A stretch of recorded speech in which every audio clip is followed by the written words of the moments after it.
A very good evening to everyone in India, and good morning for the rest of the people, or good afternoon from wherever you are watching this. Thank you for joining this Facebook Live for the topic Eating for All Sizes and Mindful Eating. And first of all, I would like to offer my gratitude to eGlobalDoctors platform for giving me this opportunity and making me one of the leads for nutritional medicine. My name is Dr. Suresh. I live in Hyderabad, India, South India. And I'm a medical doctor by education, but I've been practicing nutritional medicine for almost like 2 decades now. Since 2002, I started practicing nutritional medicine. So coming to today's topic, eating for all sizes and mindful eating. So we have been hearing a lot about mindful eating these days and what exactly it means and why is it important. Before we actually go into mindful eating as such, so I would like to talk a little bit about the importance of nutrition. See, our body is made up of the food we eat, and our body runs. That means all the metabolic processes that happen in our body, it needs energy, and the energy comes from the food we eat. And the third important thing is our immunity, the ability to fight diseases, depends upon the food we eat. And finally, even if we become sick, the ability to recoup or heal ourselves depends upon the quality of the food that we consume. Okay, so that essentially means we are what we eat, as the saying goes. But look at our lifestyle or our lives these days. So if A is food and B is my body that is being made, and once we start aging or growing older, and we end up having one or the other kind of lifestyle diseases. And if you look at the burden of chronic lifestyle diseases these days, and the burden is huge. Everyone almost like we can't identify a single family where there is no one suffering with any kind of chronic lifestyle diseases. So chronic lifestyle diseases means diseases like obesity, diabetes, hypertension, cardiac issues, whether it is hyperlipidemia or having myocardial infarctions, and you name like degenerative disorders like osteoarthritis, and endocrine disorders like hypothyroidism, hormonal imbalance like PCOS, infertility. All these things are creating a lot of problem. Almost like one or the other person is suffering with these lifestyle diseases. So if A is making B, that is your body, and B, your body is becoming susceptible to chronic lifestyle diseases. So A equals C. That means our food is directly or indirectly is responsible for the chronic lifestyle diseases. So what it essentially means is, as a society, as individuals, or do we know how to eat? But unfortunately, the answer is quite evident in the way our society functions. So we are living in a sick society with all the chronic disease burden. So it is important that we pay enough attention to our lifestyle, and especially the kind of food that we eat and how we eat. So today's topic, we are not going to delve into what kind of food to eat, but whatever food that you are eating, how we are eating that food, that is called mindful eating. And coming to the first part of the topic, that is eating for all sizes, whether we are feeding the kids or it's adolescent children or the young adults or middle-aged or older people, it all comes down to I mean, it doesn't matter whether you are ideal in weight or you're having zero size or six packs or obese. Okay, it doesn't matter. So for all these people, this mindful eating is important. So let's not digress into the topic of what kind of food is required for different conditions, but while consuming the food, right, how we are supposed to take our food is the topic for today, that is mindful eating. So coming to mindful eating, I mean, there are certain principles that are laid down to call it as mindful eating. For example, one of the principles is eating more slowly and don't rush with our meals. And second one is like chewing our food thoroughly and eliminating distractions, like not to watch television or having your mobile handy while you are eating your food. That is getting rid of distractions while eating our food. And third one is eating in silence. Okay, preferably with family members, and have a ritual of having the food at the same time, all the three meals at the same time. And next one is focusing on how the food makes you feel. Okay. And most of the times we don't give enough attention to how the food is making us feel, right? And stop eating when we feel full, right? Most of the time when we are distracted, we don't know whether we are full or not, because either we are watching our favorite program on TV, or watching something on your laptop, or on your mobile, playing something.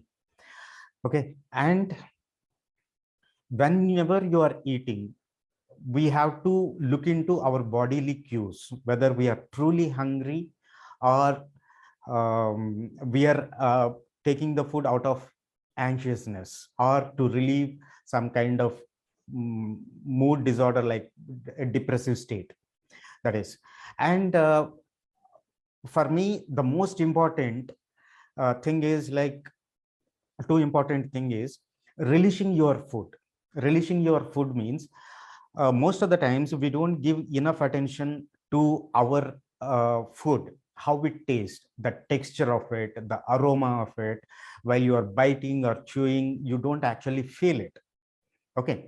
So I mean, just let me take a minute to explain this, how to feel the food while you are consuming.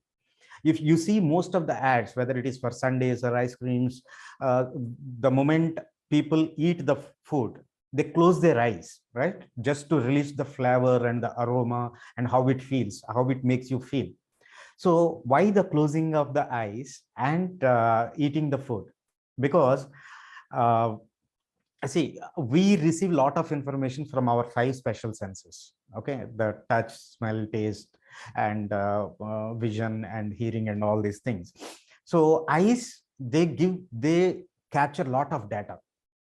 So rest of the senses are like comparatively, their effect is diluted when compared to this visual information that is going into our brain. But the moment you close your eyes, rest of the senses, they get accentuated, and you can actually feel the aroma and the texture of it. So it is important that we relish our food. That is one of the my favorite things when it comes to mindful eating. But today we are going to talk more about appreciating the food and feeling grateful to our food. Okay, why this is important, why being grateful to food is important. Let me provide you with some context why we need to appreciate our food. So I am, as part of my work, I've been to so many schools, training institutes, corporate offices, and when I interacted with this school children, they don't know how the food is coming into their plate. Okay. And where rice is grown or wheat is grown, and where they are getting these cornflakes or cereals onto their plate, they are not even aware, right, how the food is grown and how the food is being processed, how it is coming to their plate. So there are so many people who are involved to make that particular food come into our plate. Are we paying attention, or are we feeling grateful, okay, about the food that we are consuming? Again, circling back to the first point that I mentioned, that the food is what is making our body, isn't it? The food is what is making our body, whether you're well built or you're malnourished or you're obese, overnourished. So the food is what is making you, and food is what is running your body, and immunity and repair and regeneration, everything depends upon our food. So, and if this food is becoming you, part of you, and making you, whether you're healthy or sick, unfortunately, and this is the food that is making you, are we feeling grateful? Why feeling grateful to the food is important. And if you've been from India, and especially, and even in some parts of the world, they say grace before taking the food, and in India especially, they offer prayer to the gods, and they call this food as Annapurna, a goddess. And we feel grateful, and we offer prayer. What happens when we offer prayer, or say thanks, say grace while taking the food? Why it is an important ritual to practice? Okay. Now imagine imagine a lime in your hand, a juicy lime in your hand, and just feel the texture and the aroma of it, and imagine biting that lemon in your mouth. Okay, what do you feel suddenly? Okay, it's just an imagination, isn't it? It's just an imagination. Suddenly, even the thought of biting a lemon, a raw lemon, a juicy lemon with your mouth, with your teeth. So you see that you are salivating. There is water in your mouth, but it's just a thought. It's just an imagination. But the saliva in your mouth, the water in your mouth is real. It is a physical thing. That means thoughts can have physical impact or physiological impact on our body. Now, when you feel grateful, right? When you feel grateful and when you appreciate the food on your plate, right? It doesn't matter how rich or poor or how sophisticated and how educated and how, I mean, what kind of standard of living you have. But end of the day, all the money in the world cannot get converted into food. Somebody has to grow them, and somebody has to tend to those plants and tend to those crops and have to convert that into the grains and finally make that into a food and bring that onto your table, make sure that you are fed well. So the moment you feel grateful to all these people, what happens, right? Again, just closing your eyes and looking at your plate, when you start feeling grateful for the food that you have in your plate, look at all the people in this chain that is involved to make that food on your plate a reality. And you feel a sense of gratitude. When you are feeling gratitude, you feel happy or sad? Obviously, we all feel happy, right? When you are feeling happy, what happens? The happy hormones are released. The dopamine, the serotonin, the oxytocin, the growth hormone, all these things, they are released in our body.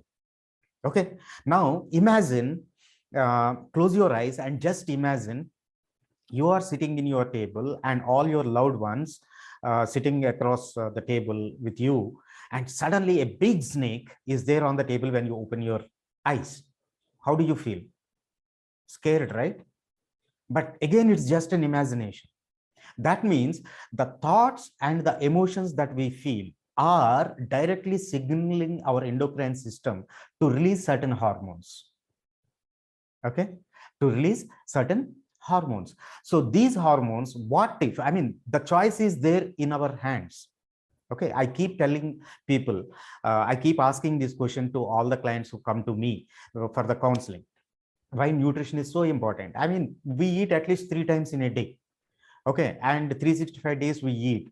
So more than 1500 options or opportunities for us to make us healthy in a year. And how many of them we are able to make the best use of? Okay, so all those opportunities are missed out. So all it takes is a moment of silence to feel gratitude for the food that you have on your plate. And when you say grace, when you say thanks, when you offer a prayer and send your blessings to all the people who worked so hard to make that food in your plate a reality, suddenly you are filled with this sense of gratitude. And when you feel grateful, all the happy hormones are released, and instantaneously all the cells, they become alive, right? When they become alive, all the systems, they get activated. Okay, the digestive system gets activated, the circulatory system gets activated, the immune system feels good, and all the food and all the enzymes are optimally released to process that food. The acid in your stomach is released in optimal quantity.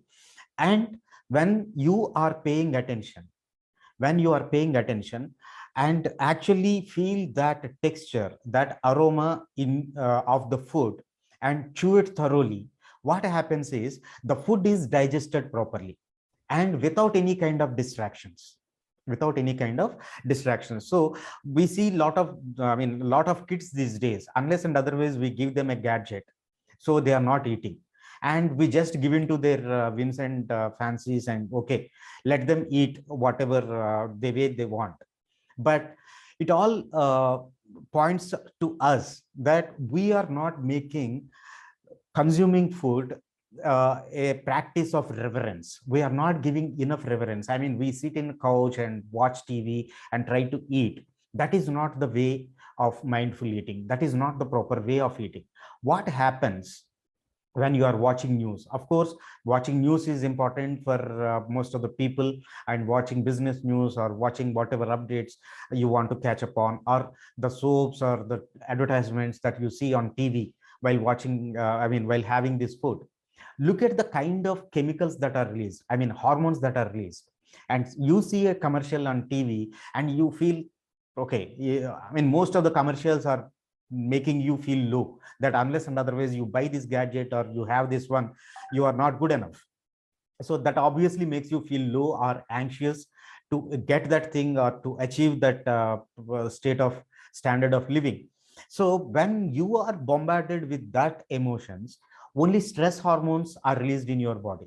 When stress hormones are released in your body, the metabolism, which is controlled by your hormones, is not optimal. That means you can neither digest the food properly or absorb the food properly or assimilate it or get the all the nutrients that are supposed to be that you are supposed to get from the food that you consume.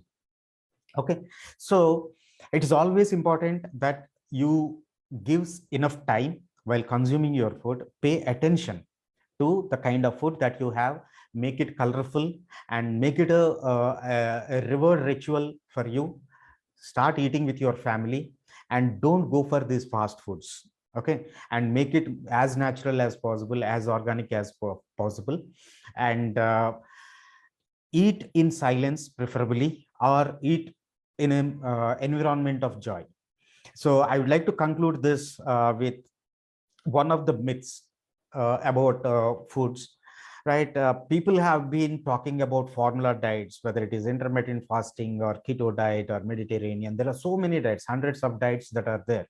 I call them, most of the nutritional medicine experts, they call them as fad diets, because so the food that we are eating, especially the Mediterranean diet, obviously it is very rich in like fruits and vegetables and healthy fats and olive oil and all these things. And it is quite natural to the people who are living in Mediterranean diet. And the most important factor but people miss is they eat together. The entire family eats together and they say grace and they eat. The eating for them is a joyful exercise. But especially in Western countries, and unfortunately it is catching up in India as well, people are eating these fast foods and calling themselves as having their meal. So it doesn't have to be. See, all it takes is like 10-15 minutes maximum to finish off your meal. So why can't we invest that time and present intensely alive while having that food? So the moment you start paying attention to the food that you are consuming and appreciate it and feeling grateful, so that 15 minutes of activity itself is an intense exercise for the whole of your metabolism. So you will get 100% out of whatever food that you are eating. This is all about the mindful eating. And I know mindful eating, I can go on and go on, and in fact I can do a full 3 day, that means 24 hours of workshop on mindful eating. But in the interest of time and the forum that we are in, so I'm concluding my talk on mindful eating. So the key takeaways: yes, relish your food and eat in silence and eat without distractions, and most importantly, be grateful to whatever food that you are eating, and say grace and be reverential while consuming the food. Thank you very much for your time, and thank you all at the eGlobalDoctors.com. And you've been doing a wonderful job bringing the world-class experts to people in third world countries and especially to India. And I wish you all the best, and thank you for having me. Thank you for giving me this opportunity. Have a wonderful day. Thank you.